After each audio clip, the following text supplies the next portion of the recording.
नमस्कार, सुप्रभात। आप देख रहे हैं खबर दिल्ली और समय हो चला है दिल्ली की 25 बड़ी खबरों को जानने का। इससे पहले यदि आप वीडियो को लाइक नहीं किए हैं तो लाइक कर दीजिए और चैनल को सब्सक्राइब कर लीजिए। तो आइए एक नजर डालते हैं 25 बड़ी खबरों पर फटाफट अंदाज में।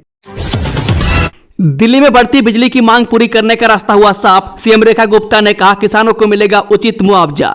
राजधानी दिल्ली की बिजली सप्लाई को और मजबूत करने की दिशा में बड़ा कदम उठाते हुए मुख्यमंत्री रेखा गुप्ता ने लंबे समय से अटके एक अहम मामले के समाधान का दावा किया। उन्होंने कहा कि इससे न केवल दिल्ली की पावर सप्लाई को मजबूती मिलेगी बल्कि किसानों को भी उनकी जमीन के इस्तेमाल का उचित मुआवजा सुनिश्चित हुआ है।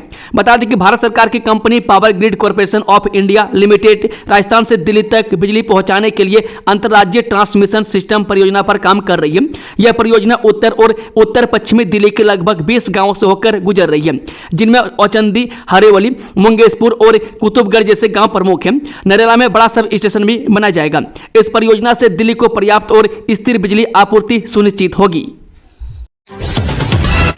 डूबेगी दिल्ली, यमुना खतरे के निशान के पार, घर डूबे, रिहायशी इलाकों में घुसा पानी, राहत कैंप एक्टिव। दिल्ली में इस वक्त सबसे बड़ी चिंता का विषय यमुना का बढ़ता जलस्तर है। हथिनी कुंड बैराज से लगातार छोड़े जा रहे पानी ने राजधानी के लिए खतरे की घंटी बजा दी है। बता दें कि सोमवार सुबह बैराज से करीब 3,29,000 क्यूसेक पानी छोड़ा गया था। अंदाजा लगाया जा रहा है कि इसका असर सीधे दिल्ली पर पड़ेगा। जानकारों के अनुसार यमुना का जल स्तर अब खतरे के निशान 205.33 मीटर से ऊपर बढ़कर 205.68 मीटर तक पहुंच गया। सुबह सुबह ही नदी का पानी यहां की रिहायशी गलियों तक घुस गया है। में कई घरों के निचले हिस्से डूब चुके हैं और सड़कें पूरी तरह जलमग्न नजर आ रही है। प्रशासन ने कल शाम 5 बजे पुराना यमुना पुल बंद कर दिया था और अब आसपास के इलाकों में राहत कैंप सक्रिय कर दिए गए हैं। दिल्ली में बाढ़ से सैकड़ों परिवार प्रभावित, निचले इलाकों में अब भी रेस्क्यू जारी। सीएम रेखा गुप्ता ने पीड़ितों से की मुलाकात। राजधानी दिल्ली पर इस वक्त बाढ़ का संकट मंडरा रहा है। यमुना का पानी तेजी से बढ़ रहा है। वह दिल्ली के कई निचले इलाकों डूबने की कगार पर हैं। सोमवार को भारी बारिश के बाद हालात और भी ज्यादा मुश्किल नजर आ रहे हैं। यमुना किनारे बसे लोगों को हटाने के लिए प्रशासन मुस्तैद है। यमुना का जल स्तर लगातार खतरे के ऊपर बना हुआ है। वह दिल्ली के लोहा पुल से आई तस्वीरों में यमुना डराती हुई नजर आ रही है। दिल्ली के किसानों पर टूटा मुसीबत का पहाड़, खेतों में घुसा यमुना का पानी, हजारों एकड़ फसल जलमग्न। राजधानी दिल्ली में यमुना का जल स्तर बढ़ने से यमुना किनारे के इलाकों में पानी भरने लगा है। दक्षिण पूर्वी दिल्ली के मदनपुर खादर क्षेत्र स्थित कालिंदी कुंज घाट के नजदीक किसानों की मुश्किलें बढ़ गई है। लगातार हरियाणा की हथिनी कुंड बैराज से लाखों क्यूसेक पानी दिल्ली यमुना के लिए छोड़ा जा रहा है, जिससे यमुना किनारे बसे लोगों की मुश्किलें बढ़ती जा रही है। नदी का पानी खेतों में घुसने लगा है, जिसके चलते हजारों एकड़ में फैली हरी सब्जियों की फसलें बर्बाद हो गई है। यमुना किनारे खेती करने वाले किसान मायूस और परेशान हैं, क्योंकि यह लगातार दूसरे साल उनकी मेहनत पर पानी फिरा है। सराय रोहिला में अवैध हथियारों की फैक्ट्री का पर्दाफाश, भारी मात्रा में देसी कट्टा और कच्चा माल बरामद। ये दिल्ली पुलिस की सराय रोहिला थाने की टीम ने अवैध हथियार बनाने वाली फैक्ट्री का पर्दाफाश किया है। पुलिस ने इस फैक्ट्री से बड़ी मात्रा में बने हुए और आधे बने हुए हथियारों के साथ कच्चा माल बरामद कर लिया है। जानकारी के अनुसार डीसीपी नॉर्थ राजा भाटिया ने बताया कि दरअसल 11 और 12 अगस्त 2025 की रात सराय रोहिला इलाके में एक महिला की शिकायत पर एफआईआर दर्ज की गई थी। दिल्ली में गणेश चतुर्थी और दुर्गा पूजा विसर्जन की तैयारी तेज, यमुना की जगह बने 80 से ज्यादा कृत्रिम तालाब। दिल्ली सरकार ने इस बार गणेश चतुर्थी और दुर्गा पूजा के दौरान मूर्ति विसर्जन को पर्यावरण के अनुकूल बनाने के लिए बड़ी तैयारी की है। पर्यावरण मंत्री मनजिंदर सिंह सिरसा ने सोमवार को सभी 11 जिलों के जिलाधिकारियों के साथ वीडियो कॉन्फ्रेंस कर तैयारियों की समीक्षा की। बैठक में अधिकारियों ने बताया कि श्रद्धालुओं की सुविधा और यमुना नदी को प्रदूषण से बचाने के लिए राजधानी भर में 80 से अधिक कृत्रिम तालाब बनाए जा रहे हैं। इन तालाबों में मूर्तियों का विसर्जन होगा ताकि यमुना नदी को गंदगी और रसायनों से बचाया जा सके। दिल्ली के अलग अलग इलाकों में तालाबों की संख्या तय की गई है। पश्चिमी दिल्ली में 20, पूर्वी दिल्ली में 16, उत्तर पश्चिम में 12, दक्षिण पूर्व में 9, दक्षिण पश्चिम में 7, शाहदरा दक्षिण और उत्तर पूर्वी दिल्ली में 5, मध्य दिल्ली में 4 और उत्तर दिल्ली में 1 तालाब बनाया जा रहा है। दिल्ली हाईकोर्ट ने केंद्र सरकार को लगाई फटकार, योग्य महिलाओं को एयरफोर्स में नियुक्ति के आदेश। दिल्ली हाईकोर्ट ने केंद्र सरकार को फटकार लगाते हुए कहा कि जब योग्य महिला उम्मीदवार मौजूद हैं तो एयरफोर्स के पद खाली छोड़ना अनुचित और भेदभावपूर्ण है। हाईकोर्ट ने मामले की सुनवाई के दौरान आदेश देते हुए कहा कि एनडीए 2023 परीक्षा में सफल महिला उम्मीदवार अर्चना को तुरंत एक खाली पद पर नियुक्त किया जाए। मई 2023 में संघ लोक सेवा आयोग ने एनडीए परीक्षा के जरिए एयरफोर्स फ्लाइंग ब्रांच में 92 पदों के लिए विज्ञापन जारी किया था। इनमें से 2 पद विशेष रूप से महिलाओं के लिए रिजर्व थे और बाकी 90 पर सभी योग्य उम्मीदवार पुरुष और महिला दोनों के लिए खुले थे। सिलेक्शन प्रक्रिया के बाद कुल 70 पुरुष और 2 महिलाएं चुनी गई, लेकिन योग्य पुरुष उम्मीदवार पर्याप्त संख्या में न मिलने के कारण 20 पद खाली रह गए। दिल्ली दंगा मामले में उमर खालिद, शर्जील इमाम समेत 7 की जमानत याचिका खारिज, हाईकोर्ट ने सुनाया फैसला। दिल्ली दंगों की बड़ी साजिश से जुड़े चर्चित केस में दिल्ली हाईकोर्ट ने फैसला सुना दिया। हाईकोर्ट ने उमर खालिद, शर्जील इमाम, खालिद सैफी और 7 अन्य आरोपियों की जमानत याचिका को खारिज कर दिया।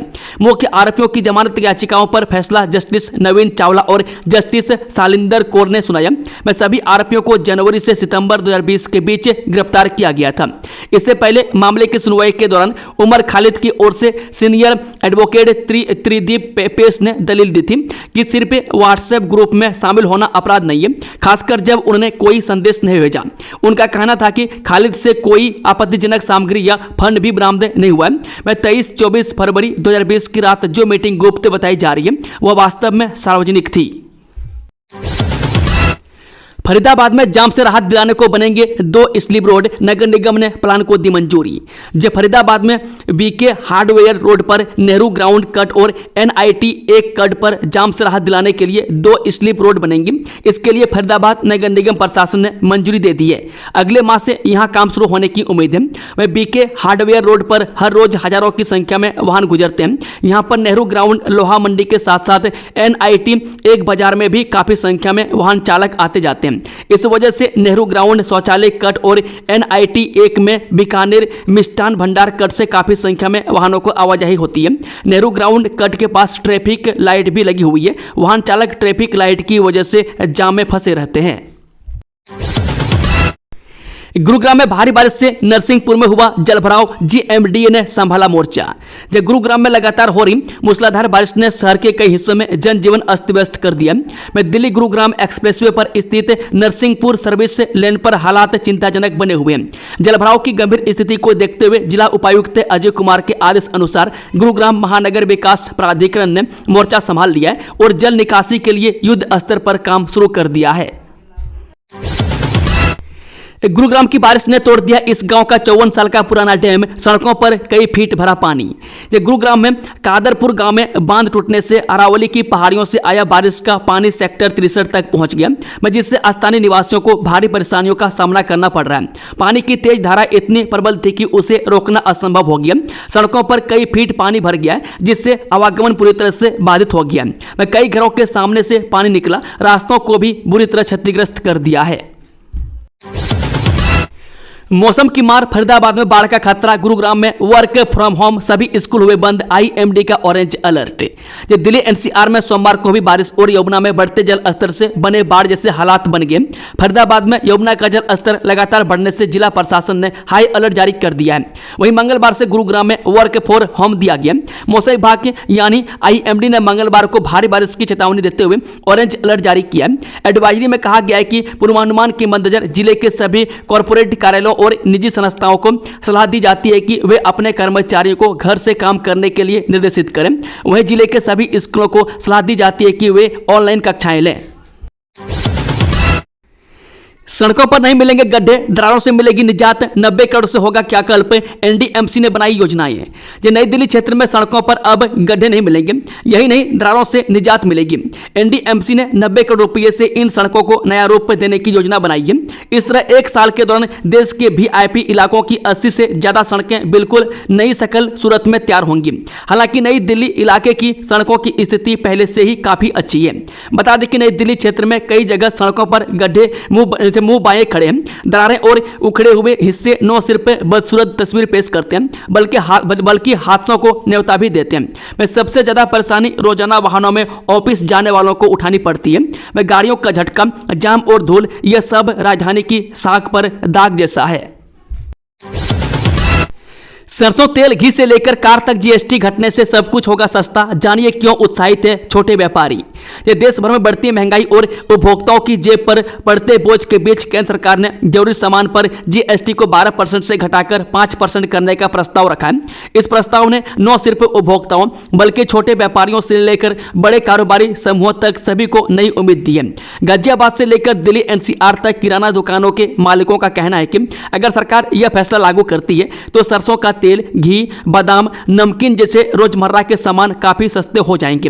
छोटे व्यापारी मानते हैं कि टैक्स दर कम होने से बिक्री बढ़ेगी, लोग जरूरत के हिसाब से खरीदारी करेंगे और सरकार का जीएसटी कलेक्शन भी बढ़ेगा। वहीं ऑटोमोबाइल सेक्टर का अनुमान है कि छोटी कारों पर जीएसटी 28% से घटाकर 18% करने से उनकी कीमत 35 से 50 हजार रुपये तक घट सकती है, जिससे आने वाले महीनों में बिक्री में 20% तक का उछाल देखने को मिलेगा। दिल्ली में 15% डिस्काउंट पर मिल रहा है घर। जाने किस इलाके में खरीद सकते हैं डीडीए फ्लैट। ये दिल्ली विकास प्राधिकरण ने अपना घर आवास योजना की अंतिम तिथि को 3 महीने के लिए और आगे बढ़ा दिया। 26 अगस्त को बंद होने वाली यह योजना अब 26 नवंबर तक खुली रहेगी। में डीडीए की तरफ से भारी डिमांड की वजह से अंतिम तारीख बढ़ाने की बात कही जा रही है। हालांकि इसमें कितनी सच्चाई है, इस बात की पुष्टि टाइम्स नवभारत.com नहीं करता है। में डीडीए ने सिर्फ योजना की समय सीमा ही नहीं बढ़ाई बल्कि इसमें 152 नए फ्लैट भी शामिल कर दिए। इनमें से 76 आईएमजी यानी कि मिडिल इनकम ग्रुप फ्लैट पश्चिमी दिल्ली के लोकनायकपुरम में और 76 ईडब्ल्यूएस यानी कि आर्थिक रूप से कमजोर वर्ग के लिए फ्लैट नरेला सेक्टर A1 से A4 पॉकेट 14 में लॉन्च किए गए। अगर आप भी इस योजना के तहत अपना फ्लैट बुक कराना चाहते हैं तो आपको 5 सितंबर दोपहर 12 बजे से इस योजना के लिए आवेदन करना होगा। आवेदन करने वाले लोगों को सभी फ्लैट्स पर 15% की छूट मिलेगी। ऑपरेशन मिलाप बना उम्मीद की किरण। दिल्ली पुलिस ने बिछड़े रिश्तों को जोड़ा, 130 लापता लोगों पहुंचे अपने घर। जी हां, दिल्ली पुलिस के ऑपरेशन मिलाप ने बिछड़े हुए लोगों के अंदर अपने परिवार से फिर से मिलने की उम्मीद को हकीकत का रूप दिया है। इस अभियान के तहत पुलिस ने कई बिछड़े परिवारों को फिर से मिलाया है। अगस्त महीने में ही साउथ वेस्ट दिल्ली पुलिस ने 130 लापता लोगों को खोज निकाल और उन्हें सुरक्षित उनके परिवारों तक पहुंचाया। इनमें छोटे बच्चे से लेकर वयस्क भी शामिल है। परिवहन विभाग का बड़ा फैसला, डीटीसी बस सेवा सुधारने के लिए शेड्यूल और रूटों के युक्तिकरण पर जोर। दिल्ली सरकार ने बसों की कमी और परिचालकों में अव्यवस्था से उत्पन्न यात्रियों की समस्याओं का समाधान करने का निर्णय लिया। परिवहन मंत्री डॉक्टर पंकज सिंह ने सोमवार को दिल्ली परिवहन निगम यानी कि डीटीसी के क्षेत्रीय अधिकारियों के साथ बैठक कर बस सेवा को बेहतर और सुव्यवस्थित बनाने के लिए निर्देश दिए। उन्होंने अधिकारियों को समयबद्ध संचालन, रूटों के युक्तिकरण और शेड्यूल में संशोधन करने पर जोर दिया ताकि भीड़ भाड़ कम हो और यात्रियों को समय पर सेवाएं मिले। परिवहन मंत्री ने कहा कि इन कदमों से न केवल संचालन की दक्षता बढ़ेगी बल्कि निगम की वित्तीय स्थिति में भी सुधार होगा। इसके साथ ही बेहतर मार्ग नियोजन और समयबद्ध संचालन से यात्रियों को प्रत्यक्ष लाभ मिलेगा और डीटीसी के राजस्व में भी वृद्धि होगी, जिससे बेड़े का विस्तार और अधिक बसें चलाने में मदद मिलेगी। दिल्ली की हवा सुधरी, जनवरी अगस्त 2025 से बना पिछले 8 साल का सबसे बेहतर दौर। दिल्ली एनसीआर की हवा को लेकर इस बार एक खुशखबरी आई है। साल 2025 के जनवरी से अगस्त तक की अवधि में राजधानी ने पिछले 8 वर्षों का सबसे बेहतर वायु गुणवत्ता सूचकांक यानी कि AQI दर्ज किया है। सरकारी आंकड़ों के मुताबिक इस साल औसत AQI 172 रहा, जो बीते वर्षों की तुलना में साफ सुधार दिखता है। इससे पहले 2024 में यही आंकड़ा 187, 2023 में 174 और 2018 में 203 रहा था। कोविड-19 लॉकडाउन वाले साल 2020 को छोड़ दें तो यह अब तक का सबसे अच्छा प्रदर्शन है। अब राष्ट्रपति कर हस्तक्षेप, जेएनयू कुलपति को हटाने की शिक्षक संघ ने की मांग। जवाहरलाल नेहरू विश्वविद्यालय शिक्षक संघ ने राष्ट्रपति द्रौपदी मुर्मू को एक खुला पत्र लिखकर कुलपति प्रोफेसर शांतिश्री धूलीपुड़ी पंडित को पद से हटाने की मांग की है। संघ का आरोप है कि विश्वविद्यालय इस समय शासन संकट का सामना कर रहा है और कुलपति पर पद के दुरुपयोग और व्यक्तिगत द्वेष का आरोप लगाया गया है। बता दें कि जुंटा ने विशेष रूप से सेंटर फॉर पॉलिटिकल स्टडीज के युवा assistant professor doctor Rohan Mohan BH Chaudhary की बर्खास्तगी को अनुचित बताया। पत्र में कहा गया कि यह फैसला न केवल कानून और नियमों के खिलाफ है, बल्कि इसे एक कमजोर बहाने को अनुशासनात्मक कार्रवाई में बदलने के तौर पर लिया गया। शिक्षक संघ ने इसे एक उदाहरण बनाने की कोशिश की बताया, जिससे अन्य फैकल्टी सदस्यों में डर पैदा किया जा सके। गांव का समझौता मानी नहीं, हिंदू विवाह सिर्फ कोर्ट से होगा समाप्त। दिल्ली हाईकोर्ट ने की CISF कांस्टेबल की याचिका खारिज। दिल्ली हाईकोर्ट ने एक अहम आदेश जारी करते हुए स्पष्ट किया है कि हिंदू विवाह को केवल गांव के समझौते या गांवों के सामने लिखे गए तलाकनामा से समाप्त नहीं किया जा सकता। अदालत ने कहा कि एक वैध हिंदू विवाह को खत्म करने का एकमात्र तरीका कानूनी प्रक्रिया के तहत कोर्ट से तलाक प्राप्त करना है। यह मामला केंद्रीय औद्योगिक सुरक्षा बल के एक कांस्टेबल से जुड़ा था, जिसे पहली शादी के रहते दूसरी शादी करने पर बर्खास्त कर दिया गया था। कांस्टेबल ने हाई कोर्ट में दलील दी थी कि उसने अपनी पहली शादी 15 अक्टूबर 2017 को गांव के लोगों और गांवों के सामने तलाकनामा लिखकर समाप्त कर दी थी, लेकिन जस्टिस हरिशंकर और जस्टिस ओम प्रकाश शुक्ला की खंडपीठ ने इस दलील को अस्वीकार कर दिया। बारिश से थमी दिल्ली की रफ्तार, द्वारका एक्सप्रेसवे टनल बंद, सड़कों पर जाम से बड़ी परेशानी। दिल्ली में लगातार हो रही बारिश ने लोगों की मुश्किलें बढ़ा दी है। मंगलवार सुबह से ही राजधानी के अलग अलग इलाकों में ट्रैफिक जाम और जलभराव देखने को मिला। सबसे बड़ी परेशानी तब हुई जब द्वारका एक्सप्रेसवे टनल को बारिश के पानी की वजह से बंद करना पड़ा। इससे यात्रियों को घंटों जाम में फंसे रहना पड़ा। भारी बारिश के कारण द्वारका एक्सप्रेसवे टनल को बंद कर दिया गया। इस वजह से वाहन चालकों को वैकल्पिक मार्ग से गुजरना पड़ा। हालांकि वहां भी लोगों को राहत नहीं मिली। बदनामी पीड़िता की नहीं, अपराध करने वाले की होनी चाहिए, रेप केस में दिल्ली हाईकोर्ट की टिप्पणी। दिल्ली हाईकोर्ट ने एक रेप केस की सुनवाई के दौरान बड़ा और अहम बयान दिया। अदालत ने साफ कहा है कि कलंक या बदनामी पीड़िता पर नहीं बल्कि अपराध करने वाले पर होनी चाहिए। यह टिप्पणी जस्टिस गिरीश कठपालिया उस वक्त की जब एक आरोपी ने अपने खिलाफ चल रही रेप की कार्रवाई को खत्म करने की मांग की थी। आरोपी का कहना था कि केस चलता रहा तो नाबालिग की पीड़िता को समाज में बदनामी का सामना करना पड़ेगा, लेकिन हाईकोर्ट ने आरोपी के इस दलील को बेहद आपत्तिजनक और निंदनीय बताया। अदालत ने कहा कि समाज में बदलाव जरूरी है। शर्म और बदनामी उस लड़के या आदमी को होना चाहिए जिसने अपराध किया, न कि उस लड़की को जिसने रेप जैसी पीड़ा झेली है। दिल्ली में घरों में घुसा बाढ़ का पानी, सीएम रेखा गुप्ता ने लिया हालात का जायजा। राजधानी दिल्ली में पल पल यमुना नदी के जलस्तर में बढ़ोतरी हो रही है। यमुना का पानी मंगलवार दोपहर को खतरे के निशान को पार कर 205.90 मीटर पहुंच गया है। यमुना की उफान से यमुना खादर सहित राजधानी के कई इलाकों में बाढ़ का पानी लोगों के घरों तक पहुंच गया है। इस स्थिति को देखते हुए लोगों को घरों से राहत शिविर में पहुंचाया गया। दिल्ली की मुख्यमंत्री रेखा गुप्ता ने मंगलवार को दोपहर को गीता कॉलोनी में यमुना पुल पर बाढ़ की तैयारियों का जायजा लिया और राहत शिविर में पहुंचकर लोगों से बात कर उनकी समस्याएं जानी। नए उम्मीदवार के मैदान में आने से डूटा का मुकाबला हुआ रोचक, अध्यक्ष पद के लिए 6 उम्मीदवार में होंगी जंग। दिल्ली विश्वविद्यालय शिक्षक संघ के चुनाव में मुकाबला दिलचस्प हो गया। अध्यक्ष पद के लिए 6 और एग्जीक्यूटिव के लिए 25 उम्मीदवार मैदान में हैं। NDTF का पड़ला भारी माना जा रहा है, लेकिन अन्य उम्मीदवार भी मुकाबले को रोचक बना रहे हैं। वोटों का विभाजन भी चुनाव परिणाम को प्रभावित कर सकता है। वह डूटा अध्यक्ष और एग्जीक्यूटिव चुनने के लिए 4 सितंबर को वोट डाले जाएंगे। उसी दिन शाम से वोटों की गिनती शुरू हो जाएगी। अध्यक्ष के लिए 6 और एग्जीक्यूटिव के लिए 25 उम्मीदवार मैदान में हैं। डूटा चुनाव में पड़ला RSS समर्थित नेशनल डेमोक्रेटिक टीचर्स फ्रंट के उम्मीदवार प्रोफेसर BS नेगी का माना जा रहा है। वह पिछली बार भी NDTF के प्रोफेसर AK भागी अध्यक्ष चुने गए थे। प्रोफेसर नेगी के मुकाबले लेफ्ट समर्थित डेमोक्रेटिक टीचर्स फ्रंट के प्रोफेसर राजीव रे और आप समर्थित academic for action and development Delhi teachers association के प्रोफेसर राजेश झा मैदान में हैं। दिल्ली में पिस्टल समेत हाशिम बाबा का गुर्गा अरेस्ट, पकड़ा गया आरोपी हाशिम बाबा का है रिश्तेदार। राजधानी दिल्ली में पुलिस को बड़ी सफलता मिली है। पुलिस ने गैंग के एक सदस्य को दोबारा गैंग को सक्रिय करने की कोशिश को नाकाम कर दिया। दरअसल नॉर्थ ईस्ट जिला पुलिस ने जेल में बंद गैंगस्टर हाशिम बाबा के गिरोह को एक्टिव करने की फिराक में घूम रहे मेहताब उर्फ मोनू उर्फ सानू उर्फ अमन को दबोच लिया। पुलिस ने आरोपी के पास से एक पिस्टल और 2 कारतूस बरामद किए हैं। बता दें कि पुलिस अफसरों का दावा है कि यह कुछ दिन पहले ही जेल से छूटकर आया था और किसी बड़ी वारदात को अंजाम देने की फिराक में था। इस पर हत्या, जानलेवा हमला, फायरिंग, मारपीट और अवैध हथियार रखने समेत 12 केस दर्ज हैं।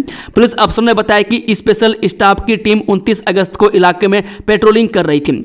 इस दौरान मेहताब के बारे में सूचना मिली कि वह किसी बड़ी वारदात को अंजाम देने जा रहा है। इसके बाद पुलिस ने इसे वेलकम के पीली मिट्टी इलाके से दबोच लिया। दोस्तों, खबरों का सिलसिला यहीं समाप्त तो होता है। अगर जानकारी पसंद आई हो तो वीडियो को लाइक, शेयर, चैनल को सब्सक्राइब जरूर कर लें और कमेंट बॉक्स में अपना फीडबैक देना ना भूलें। Thank you, all the best. जय हिंद, जय भारत, वंदे मातरम।